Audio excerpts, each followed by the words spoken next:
जब अपना मैला अपनी टट्टी उठवानी थी तो इन्होंने जमादार जैसे सब जो है लोगों को रखा, नियुक्त किया। अपने कपड़े धुलाने थे, धोबी जाति के लोगों को जो है कपड़े धुलने में रखा।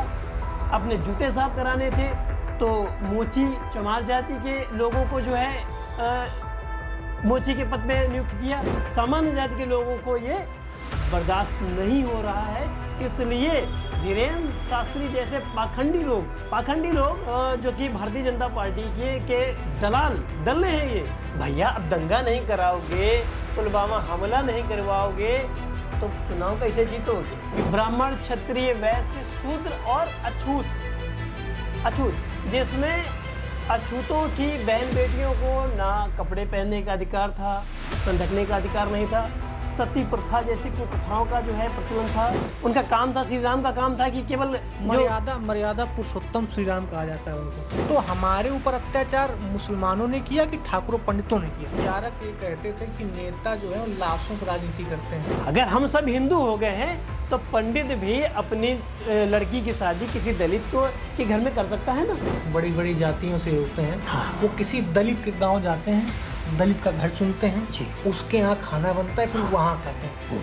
इसका उल्टा होते कभी देखा आपने? किसी दलित को बुलाया गया हो अपने घर में, उसके पैर पूजे हो पंडित जी ने, ठाकुर साहब ने, उसको खाना खिलाया हो कभी? क्या आपने सुना कि कोई बहुत बड़ा नेता हो, प्रदेश स्तर का, देश स्तर का, उसका जो लड़का है वो किसी ऐसी रैली का मार्गदर्शन करता है जहाँ दंगे हो जाए, पथराव हो जाए, सब चीज़ें? भैया तो साफ कह रहा है कि जो बीजेपी और दंगा करवाने में जो एक्सपर्ट है, और ये दंगा वो चुनाव को पहले करना चाहती थी। उस समय ऐसा दौर बिल्कुल भी नहीं था।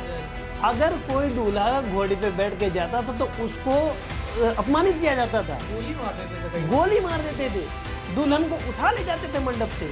इतनी कुप्रथाएं थी।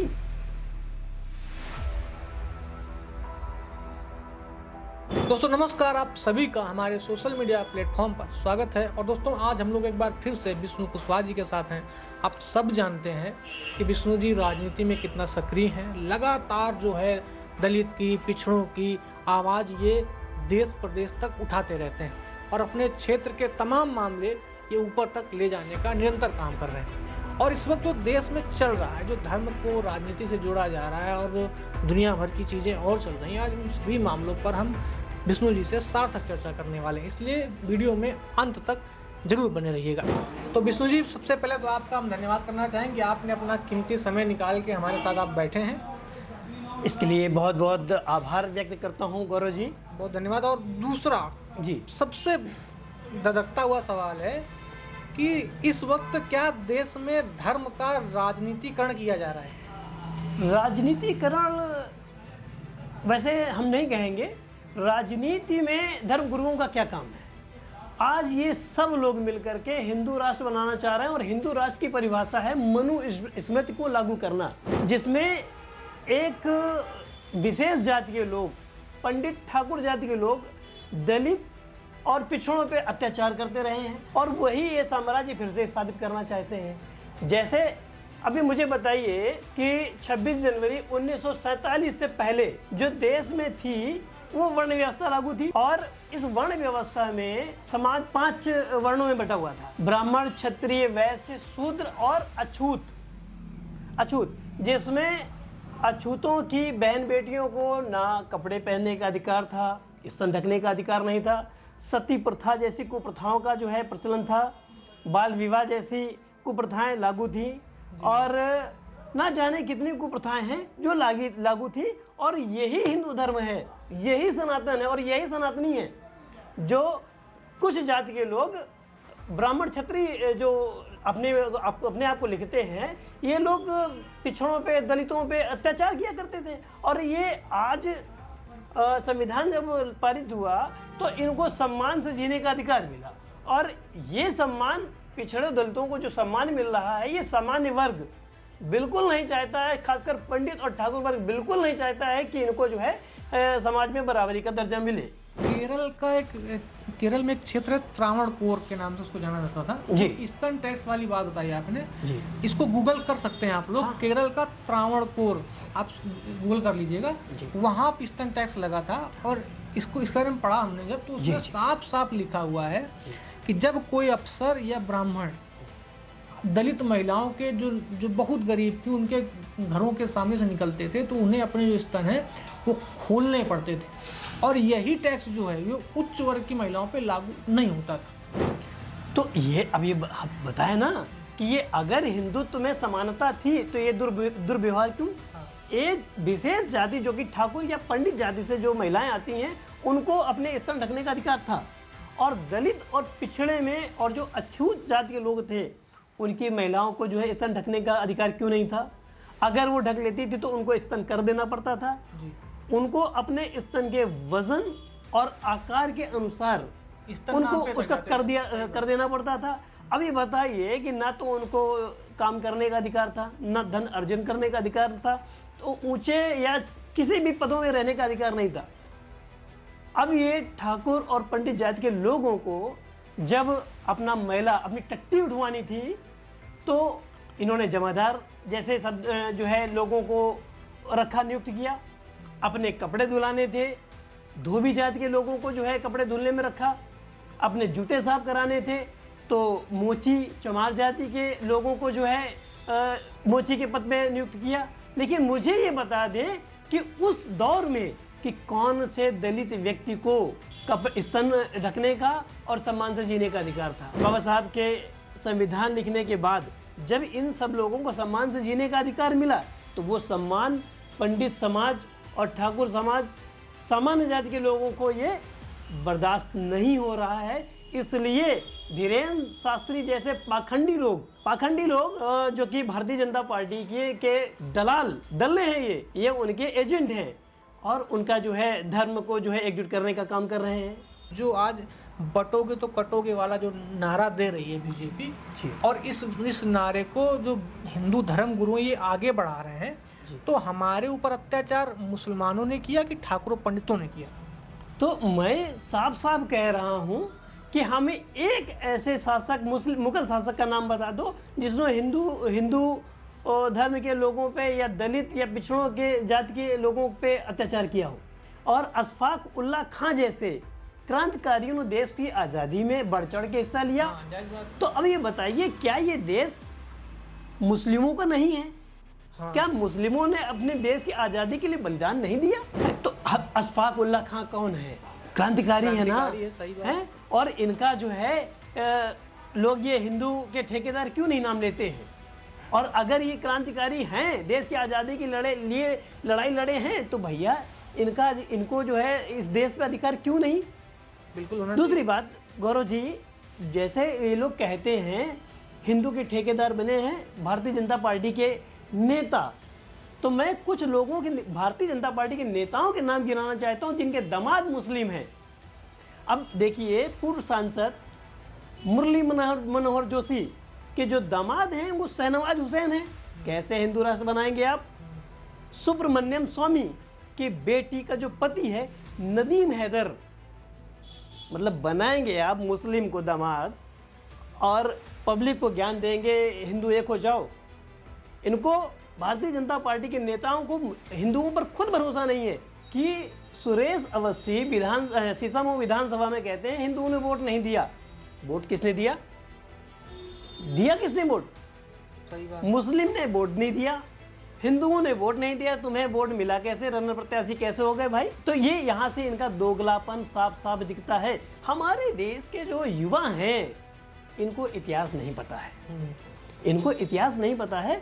ये केवल झंडा उठा लिया, ये वो दुनियादारी, ये सब सभाओं में दौड़ते भागते हैं। इन युवाओं से मेरा निवेदन है कि ये अपने माता पिता के साथ बैठे और उनसे उनके समय का हाल पूछे कि जैसे भी आपने कहा कि चारपाई में बैठे होते थे और पंडित जी अगर सामने से निकल गए तो चारपाई छोड़ के उनके पिता, उनके बाप दादा खड़े हो जाते थे। एक बाबा बता रहे थे, अभी दुकान में पूछा, उनसे बता रहे थे जी जी कि जब उनके यहाँ दामाद आता था तो बाहर वो कुर्सी पे या खटिया नहीं बैठ सकता था। जी जी जी। नियम था कि आपको अंदर करके बिठाना है उसको।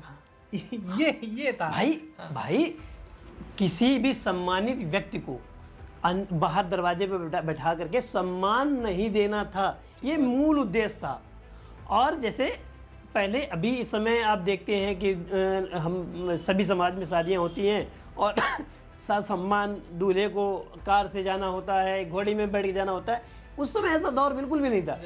अगर कोई दूल्हा घोड़ी पे बैठ के जाता था तो उसको अपमानित किया जाता था, गोली मार देते थे, गोली मार देते थे, दुल्हन को उठा ले जाते थे मंडप से। इतनी कुप्रथाएं थी। जैसे सती प्रथा को अंग्रेजों ने खत्म किया जी, स्तन टैक्स अंग्रेजों ने खत्म किया जी, बाल विवाह जो है वो हमारे एक नेताजी थे, क्या नाम उनका, राजा राम मोहन राय। हाँ, इस तरह से उन्होंने ख़त्म किया। तो जब इन्हीं लोगों ने सब खत्म किया तो क्या उस समय विद्वान लोग नहीं थे, उस समय विचारक लोग नहीं थे जो ये नहीं समझते थे कि क्या सही है क्या गलत है? गौरव जी, या वो सिर्फ देखते, धृतराष्ट्र बन के देखते रहते थे कि गलत हो रहा है उसको गौरव रोक दो जी, और उसको एंजॉय करते थे? गौरव जी, सती प्रथा, सती प्रथा किसने जो है खत्म किया? अंग्रेजों ने। राजा राम मोहन रॉय जी ने मिल करके इसको खत्म किया। लेकिन एक बात बताइए, अगर ये इस पे ध्यान न देते तो ये जो आज धर्म के ठेकेदार ठाकुर और पंडित जाति के लोग बने बैठे हैं, इनको क्या नहीं सोचना था कि जो है एक हम जिंदा जीती जागती लड़की को जिसका हस्बैंड खत्म हो गया है, उसको हम भांग और धतूरा पिला करके जो है जिंदा चिता में बैठा के जलाएंगे, तो उस पर इनको दया नहीं आती थी है? और ये जो है हिंदुत्व ज्ञान बांटते हैं। वास्तविकता ये है कि हमें मुस्लिम से खतरा नहीं है, हमको तो इन धर्म के ठेकेदारों पंडितों से खतरा है। ये जो हिंदू शब्द है, हिंदू शब्द की उत्पत्ति कहाँ से हुई, इसी पे अगर चर्चा कर लें।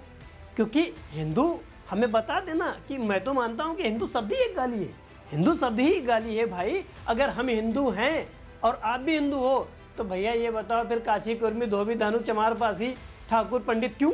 अगर हम सब हिंदू हो गए हैं तो पंडित भी अपनी लड़की की शादी किसी दलित को के घर में कर सकता है ना। फिर काहे का दलित और काहे का पंडित, सब तो हिंदू हो गया ना। जब चुनाव आते हैं तो आपने देखा होगा जी जी जी, जो नेताजी हैं जी जी, बड़ी बड़ी जातियों से होते हैं, हाँ, वो किसी दलित के गांव जाते हैं, दलित का घर चुनते हैं जी, उसके यहाँ खाना बनता है, फिर वहाँ खाते हैं। इसका उल्टा होते कभी देखा आपने? किसी दलित को बुलाया गया हो अपने घर में, उसके पैर पूजे हो पंडित जी ने, ठाकुर साहब ने, उसको खाना खिलाया हो कभी? ना ऐसा कभी किसी ने देखा है ना देखेंगे। और ये बहुत ही स्वर्णिम अवसर है दलित पिछड़े जात के लोगों के लिए, बल्कि पीढ़ी के लिए, कि बहुत सुनहरा अवसर है कि इस समय ये जो धर्म के ठेकेदार बने घूम रहे हैं, एजेंटों का विरोध करें, इनका साथ ना दें और अपने मूल अधिकारों को जानें और इनके गुमराह करने पर गुमराह ना हो। और ज़्यादा कुछ है तो गूगल है यार। देश के मुख्यमंत्री शीशमऊ विधानसभा में 3 दिन 4 रैलियां करते हैं, उसके बाद मुंह की खानी पड़ती है। अरे इनको तो कालिक भेजो भाई। एक भाई ने बताया हमको, वहीं शीशामऊ क्षेत्र का है, जी, जी। कि जिस दिन चुनाव था उस दिन लगभग 40 से 50 मुसलमानों को थाने में बंद कर दिया गया और उतने ही लोगों को डराया धमकाया गया कि अगर वोट डालने गए या दिखाई पड़ गए तो जेल भेज देंगे। आप समझ गौरव जी, इस बात के लिए आप भी बधाई के पात्र हैं, क्योंकि सबसे पहला वीडियो आपने जो है प्रसारित किया था, जिस पे जो है चुनाव आयोग सख्त हुआ था और 2 पुलिस वालों को सस्पेंड किया था। आप हैं उसके लिए बधाई पात्र। मैं आपको तहे दिल से धन्यवाद करता हूं। सही बात है, तमाम लोग थे उसमें। जायज बात, हमारा थोड़ा सा कंट्रीब्यूशन कह सकते हैं। नहीं भैया, विकास किया हो तो विकास के दम पे वोट मांगे। जब कुछ हुआ ही नहीं है तो ये जो है कहीं धीरेन्द्र शास्त्री को इकट्ठा करेंगे, कहीं शंकराचार्य को बुलाएंगे, कहीं ओम बिरला को बुलाएंगे, यही सब करेंगे। अब ऐसे ही जीतेंगे, पब्लिक को गुमराह करेंगे और गुमराह करके जीतने का इनकी रणनीति है। इनका व्यक्तिगत कोई मोटिवेशन नहीं है। मुझे एक इनका विकास कार्य बता दिए, एक कि इन्होंने ये काम चालू किया, इन्होंने सिर्फ बदले हैं तो नाम। लेकिन जो इसके पहले जो पार्टियां थी, कांग्रेस पार्टी थी, समाजवादी पार्टी थी, भाई साहब जितने भी प्रोजेक्ट चल रहे हैं, मेट्रो से लेकर के आगरा एक्सप्रेसवे, वो सब समाजवादी पार्टी की देन है। डायल 112 जो है समाजवादी पार्टी लाई थी, डायल 112, जिसमें आदमी उसने की। किसी वक्त अपने आप को असहाय नहीं समझता है, कि अकेला भी होता है, लड़की हो या लड़का हो, आदमी हो, महिला हो, पुरुष हो, कोई भी हो। एक्चुअली में है क्या कि भाजपा ने गुंडे बैठा रखे हैं, चाहे वो थाना हो, चाहे चौकी हो, चाहे एसपी कार्यालय, चाहे डीएम ऑफिस हो, हर जगह उन्होंने गुंडे नियुक्त किए हैं। जो है कोई अधिकारी नियुक्त नहीं किया है। अधिकारी नियुक्त होता तो न्याय की बात करता। भैया अब दंगा नहीं कराओगे, पुलवामा हमला नहीं करवाओगे तो चुनाव कैसे जीतोगे? विपक्ष तो साफ कह रहा है कि जो बीजेपी वो दंगा करवाने में जो एक्सपर्ट है, और ये दंगा वो चुनाव के पहले करवाना चाहती थी चुनावी लाभ लेने के, लेकिन धोखा हो गया थोड़ा सा। गौरव जी, आपने कभी ध्यान दिया है कि 2014 के बाद में देश में क्षेत्र में दंगे कम हुए? क्यों? क्योंकि सारे दंगाई तो भारतीय जनता पार्टी के थे, जुड़ गए। हाँ। जितने उपद्रवी थे सब भारतीय जनता पार्टी के थे, लेकिन अब इनके पास कोई मुद्दा नहीं बचा है। तो अब ये क्या करेंगे कि भाई को भाई से लड़वाएंगे, जगह जगह हिंदू मुस्लिम करके दंगे करवाएंगे और पब्लिक में अशांति फैलाएंगे, तभी ये चुनाव जीत पाएंगे। बल्कि इनको एक वोट नहीं मिलने वाला है, चाहे वो नरेंद्र मोदी हो, अमित शाह हो या योगी आदित्यनाथ हो। आप शीशमऊ की सीट से देख सकते हैं कि रिजल्ट क्या रहा है। हिंदू समाज जिसको ये हिंदू समाज कहते हैं वो आज समझदार हो चुका है। मुझे ये बताइए कि किसी के घर में घुस करके आप कुछ भी कर दोगे? भाई मेरे घर पे अगर कोई घुसेगा और छत पे कोई उपद्रव करेगा तो भाई साहब मैं तो उसको गोली से उड़ा दूंगा अगर होगी तो, नहीं तो जो हथियार होगा उससे हम उसको जो है सामना करेंगे। वो जो मुस्लिम परिवार में ये दंगाई व्यक्ति जो है क्या करने गया था, और फिर अगर दंगाई अब उपद्रव करने गए हो, किसी के घर में जबरन घुसते हो, आप जो है अराजकता फैलाते हो, उसके घर में झंडा आप उखाड़ते हो, झंडा उखाड़ते उखाड़ते रेलिंग गिर जाती है। अब ये बताइए कल उसी के परिवार में किसी के साथ ये रेलिंग गिर जाए तो घटना होगी कि नहीं होगी? और फिर उसको वो अपराधी है, वो जो व्यक्ति है जो घर में घुस के जो झंडा गिराता है वो अपराधी है। उसको उसके खिलाफ मुकदमा दर्ज करने के अलावा उसको जो है सुविधाएं दी गई। योगी आदित्यनाथ जी खुद उससे मिलने गए, उसको राहत दी। क्यों भाई? अब बताइए किसी के घर में घुसेंगे और आदमी विरोध करेगा तो आप जो है उसी को उठा के कस्टडी में डाल देंगे? ये कौन सा न्याय है? ये कैसा हिंदुत्व है भाई? हिंदुत्व इतना क्रूर तो नहीं हो सकता है कि खुद अपराध करे और खुद ही जो है दूसरे को जो है बंदी बना दे। क्या श्री राम क्या अत्याचारी थे? क्या उनका काम था, श्री राम का काम था कि केवल मर्यादा पुरुषोत्तम श्री राम कहा जाता है उनको। कैसे मर्यादा? और आज बीजेपी, हमें नहीं लग रहा कि मर्यादा का माँ जो शब्द होता है वो भी जानती है। भाई अगर मर्यादा पुरुषोत्तम थे और ये उनके सिद्धांतों पे चलते हैं तो मर्यादा पुरुषोत्तम श्री राम ने तो सबरी के बेर भी खाए थे झूठे, और इन्होंने तो क्या किया है कि उनको सीधा गोली से उड़ाना चालू कर दिया। ये कौन सी मर्यादा है कि सरेआम किसी को जो है जो कि पुलिस कस्टडी में उसको आप गोली मार देंगे? ये मर्यादा है आपकी? किसी घर में आप घुस करके किसी की बहन बेटी को छेड़ते हैं, किसी के यहाँ झंडा आप नोचते हैं, रेलिंग गिरा देते हैं, मकान गिरा देते हैं, और फिर उसके बाद में शिकायत होने पर आप पीड़ित परिवार को ही जेल में डाल देते हैं। ये कैसी मर्यादा है? ये तो अनुयायी नहीं है, ये अपराधी हैं, ये साले गुंडे हैं। भारतीय जनता पार्टी के जितने नेता हैं ये सब के सब हरामखोर गुंडे हैं। क्योंकि जितनी रैलियां इस समय होती हैं जी, जैसे धार्मिक रैलियां होती हैं, तो उनमें एक नया कल्चर आया है कि मस्जिद के सामने डीजे रुकता है उनका, और फिर वो गाने बजाते हैं और बड़े फूहड़, बड़े अश्लील, बड़े अपमानजनक गाने बजाते हैं, ताकि किसी प्रकार से जो है बांध सब्र का टूट जाए, लोगों का लड़ाई हो जाए, वहाँ पे दंगे हो जाए वहाँ पे। उसमें जो भारतीय जनता पार्टी के हैं गुंडे शामिल होते हैं, और वो ऐसी अराजकता फैलाने के चक्कर में ही युवाओं को ले जा करके वहाँ पर ऐसे उपद्रव करते हैं। अच्छा, ताकि हिंदू मुस्लिम में लड़ाई हो। लड़के क्यों नहीं शामिल होते हैं? भैया नेताओं के लड़के अगर शामिल होंगे तो नेता कौन बनेगा? विदेश में पढ़ाई कौन करेगा? जो पिछड़े दलित अल्पसंख्यक हैं इनकी बहन बेटियों से कलश यात्रा कराई जाती है, इनके लड़कों से कांवड़ यात्रा कराई जाती है, ये अमरनाथ यात्रा पे जाते हैं। लेकिन हमें ये बताइए कि इनके कितने लड़के हैं, लड़के बच्चे हैं, नेताओं के कितने लड़के बच्चे हैं जो कि कांवड़ यात्रा में शामिल होते हैं? क्या आपने सुना है कि कोई बहुत बड़ा नेता हो, प्रदेश स्तर का, देश स्तर का, उसका जो लड़का है वो किसी ऐसी रैली का मार्गदर्शन करता है जहां दंगे हो जाएं, पथराव हो जाए, इस तरह चीजें? भैया ये केवल दंगे करवाना जानते हैं और ये लोगों को मरवाना जानते हैं। ये कभी, अच्छा मैं बता दीजिए कि एक भी नेता का आदमी इंडियन आर्मी में जाकर के शहीद हुआ, उनको इंजीनियर बनाया जाता है, डॉक्टर बनाया जाता है, बड़े बड़े उद्योगपति बनाए जाते हैं, और उनको इन सब व्यवस्थाओं से बहुत दूर रखा जाता है। इंडियन आर्मी में तो शायद ही कोई ऐसा होगा जिसका कोई बेटा जो है इंडियन आर्मी में बड़े विचारक ये कहते थे कि नेता जो है वो लाशों पर राजनीति करते हैं। स्वाभाविक सी बात है। बीजेपी ने इस बात को बिल्कुल चरितार्थ कर दिया, उतार दिया अपने चरित्र में। ये सही है भाई। भारतीय जनता पार्टी ने के शासन में अगर महिलाएं सुरक्षित थी या हैं तो बताइए प्रिया मौर्य के साथ घटना कैसे होती है, डॉली कुशवाहा जी के साथ घटना कैसे होती है, देश के फौजियों के साथ घटनाएं कैसे होती हैं, और सब क्या नाम है, सभासद से लेकर के देश का राष्ट्रपति तक भारतीय जनता पार्टी का है। तो फिर हिंदू कैसे खतरे में आ गया? खतरा हिंदुओं को नहीं है और ना हिंदुओं को मुसलमानों से है, खतरा इन देश के बाहर से विदेशी आए हुए पंडितों से है, जो कि कभी भी हमारे समाज को बराबरी पे का दर्जा नहीं देना चाहते।